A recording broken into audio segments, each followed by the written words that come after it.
Je viens d'écouter Eric. J'admire Eric. Je vais vous parler d'un autre. Vous savez, quand j'étais jeune, on disait « d'où tu parles ?» Je vais vous parler d'ailleurs. Je vais vous parler d'une ville de 80 000 habitants qui m'a élu, qui, je l'espère, me réélira dans quelques mois. Et je voulais vous dire d'abord la solitude que je vis. La solitude. Pas seulement d'un État qui abandonne les villes moyennes, qui les méprise, qui les regarde de haut.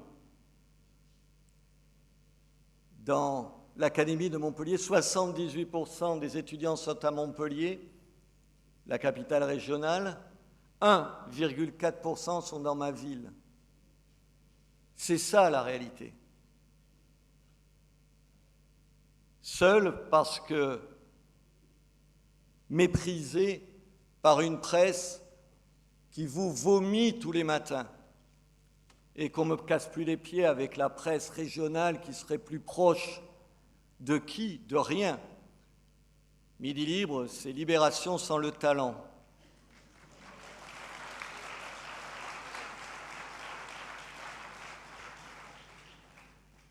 Seul parce que poursuivi à longueur de temps par des associations de défense des droits de l'homme, et j'en connais, j'en ai dirigé une pendant 25 ans, et c'était des gens que je voyais tous les jours, qui nous font une guerre quotidienne. Pas l'an dernier, en 2017, nous avons eu 28 procès. 28 procès. L'énergie que ça demande, l'argent que ça demande.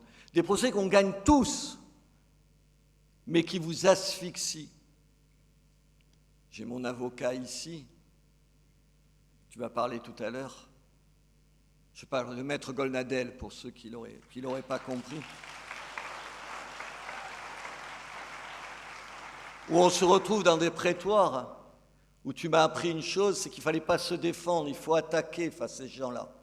Il faut refuser qu'ils nous jugent, qu'ils viennent nous dire ce qu'on doit faire ou pas faire. Seul,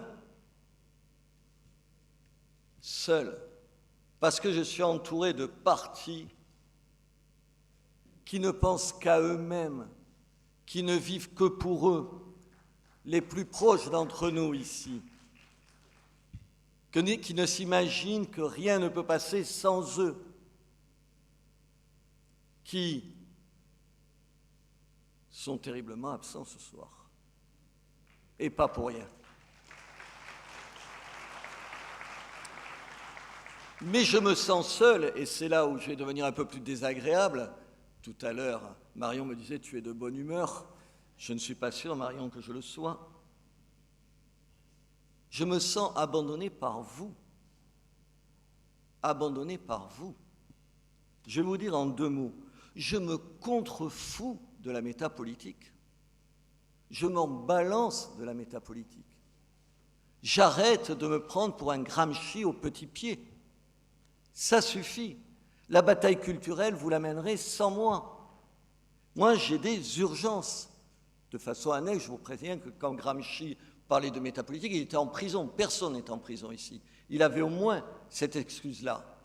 Moi, ce que j'ai besoin, c'est d'avoir des alliés autour de moi. J'ai besoin de me sentir moins seul.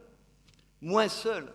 Je suis un maire, à la différence de beaucoup de gens ici, je suis au pouvoir dans ma ville. Au pouvoir dans ma ville. Il y a Charles Millon qui sait ce que c'est. Il y a un certain nombre de choses qu'on peut dire à cette tribune qui sont inaudibles quand vous êtes le maire d'une ville. Moi, j'applaudis des discours, mais c'est des discours. Je suis le maire, c'est une caricature dans ma ville, des fumeurs de clopes qui roulent au diesel. C'est de ça dont je suis maire. Je suis maire de bon sens. Je suis maire d'une ville qui se fait traiter, dont les citoyens se font traiter de plouc à longueur de journée, et pas loin, depuis Montpellier. On est cette France que même ici, vous ne connaissez pas. Même ici, vous ne connaissez pas. L'identité, je ne vais pas vous faire un discours sur l'identité. L'identité, pour moi, vous savez ce que c'est? C'est que je ne veux pas de bistrot où il n'y ait plus de femmes. Et c'est ça l'islam. L'islam conquérant, c'est plus de femmes dans les rues. L'identité, c'est des choses très simples. L'identité, c'est que je ne veux plus de kebabs dans ma ville. J'en ai assez des kebabs. L'identité, c'est en bas de chez nous, avec Emmanuel, je croise un garçon catogan, vous voyez, a priori, tu te dis, oups. Il me dit, je ramasse des fraises et des melons. Ouvrier agricole en français, ça s'appelle. Et il me dit, moi je vote pour vous, mon patron vote pour vous. Vous avez bien entendu, mon patron vote pour vous, et mes collègues votent pour vous. Ah, je lui dis, ah oui. Et je me dis, il va dire que ce qu'il gagne, je sais ce qu'il gagne, j'imagine, il me dit, et vous savez pourquoi je vote pour vous? Je vote pour la crèche pour vous. Le seul argument qu'il a trouvé, il en avait d'autres, c'est la crèche, c'est l'identité. C'est parce que c'est quand on défend la crèche, je ne sais pas s'il va à la messe ou pas, je m'en contrefous, on le défend dans ce qu'il est, dans ce qu'expliquait brillamment Éric. L'immigration dans ma ville, ce n'est pas un concept.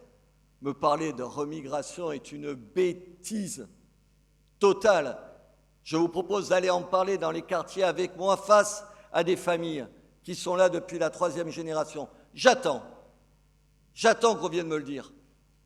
Ici, c'est facile à cette tribune. Je peux tenir tous les propos que je veux sur l'immigration.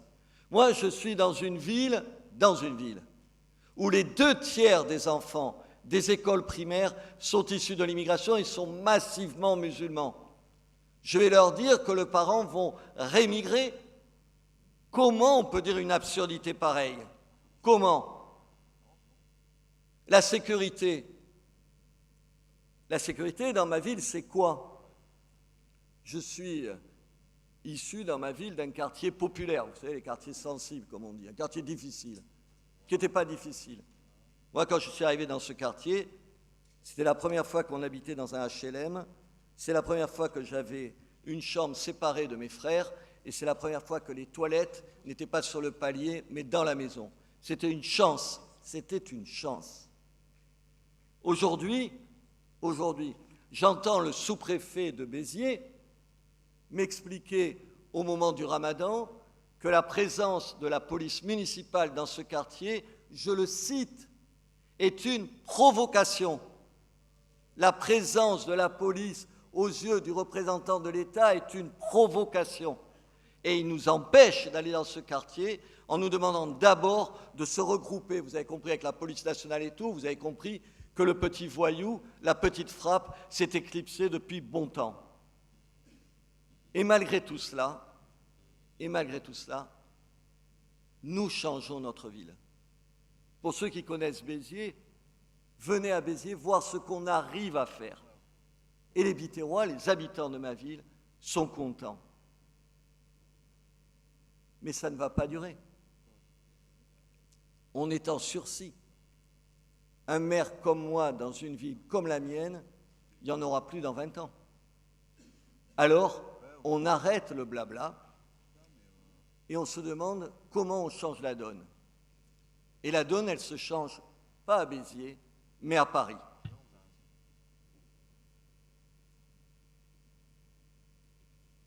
Comment vous le dire sans que ce soit mal pris? J'en ai assez des excuses des uns et des autres pour ne pas se présenter ou pour ne pas nous dire qu'il se présentera à la prochaine présidentielle.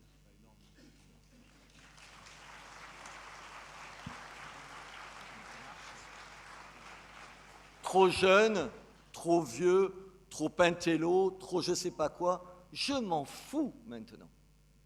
Maintenant, nous avons besoin d'un visage qui incarne ce qu'on va dire là. Ce qu'on va dire là une fois de plus.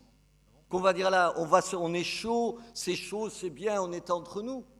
Moi, ce que j'ai besoin, c'est de dire, on a quelqu'un, on a un chef, appelons les choses par leur nom. quelqu'un qui parle aux gens avec les mots des gens, quelqu'un qui défend nos idées. Emmanuel est là. Emmanuel, c'est ma femme qui est députée, vous le savez, qui se retrouve tout seul pour se battre contre la PMA. Je vous rappelle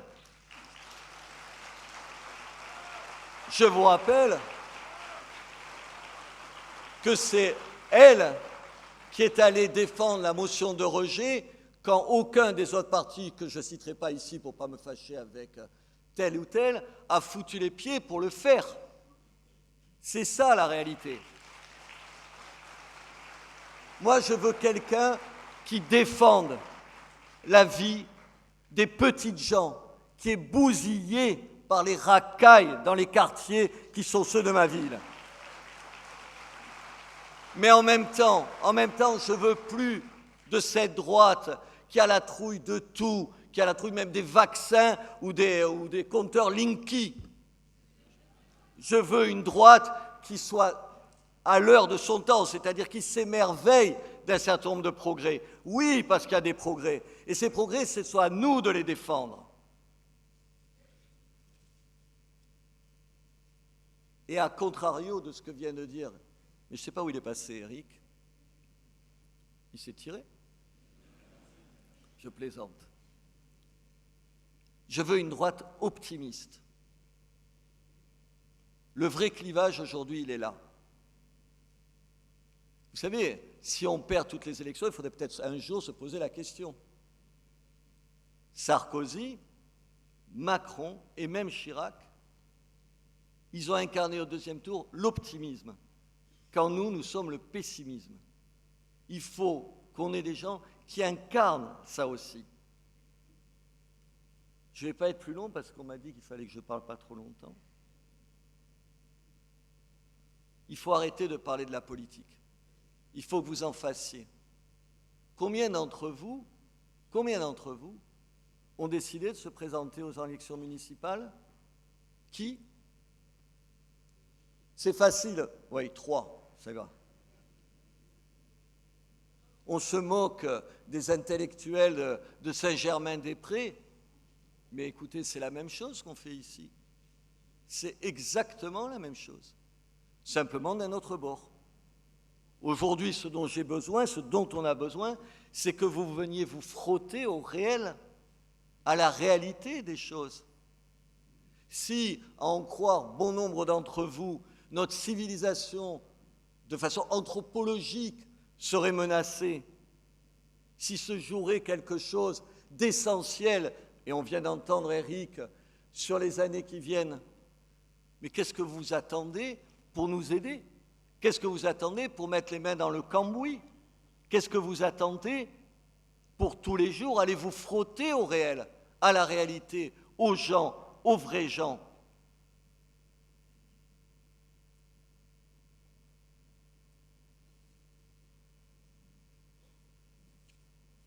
Comment vous dire, avec mes mots, mes pauvres mots? Il faut qu'on se regroupe, il faut qu'on se donne une force, il faut qu'on arrive à convaincre les gens. Ça ne sert à rien ce qu'on fait là. Je vous le dis, si en même temps on n'est pas capable de s'organiser, si en même temps on n'est pas capable de dire aux gens, je le répète avec les mots des gens, qu'ils peuvent compter sur nous. Aujourd'hui, c'est un autre monde ici par rapport à ma ville. On voulait lancer, vous savez, avec Emmanuel et d'autres maires, des petits maires, comme on dit. Charles, tu sais, les petits maires. On voulait lancer un groupement, on s'est dit, tiens, on va faire un truc qui s'appellerait « Mon village, ma ville, ma France ». Parce que c'est ça qu'on veut faire. On veut défendre les gens. On veut écouter les gens. On veut être les porte-parole des gens, des petites gens. Alors, c'est la dernière fois que je viens ici. J'ai plus envie de vous voir en réalité. Je vous ai vu il y a 3 ans à Béziers pour Hoste à droite. Je vous vois aujourd'hui pour cette convention. C'est terminé.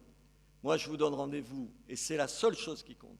Et chacun devra prendre ses responsabilités.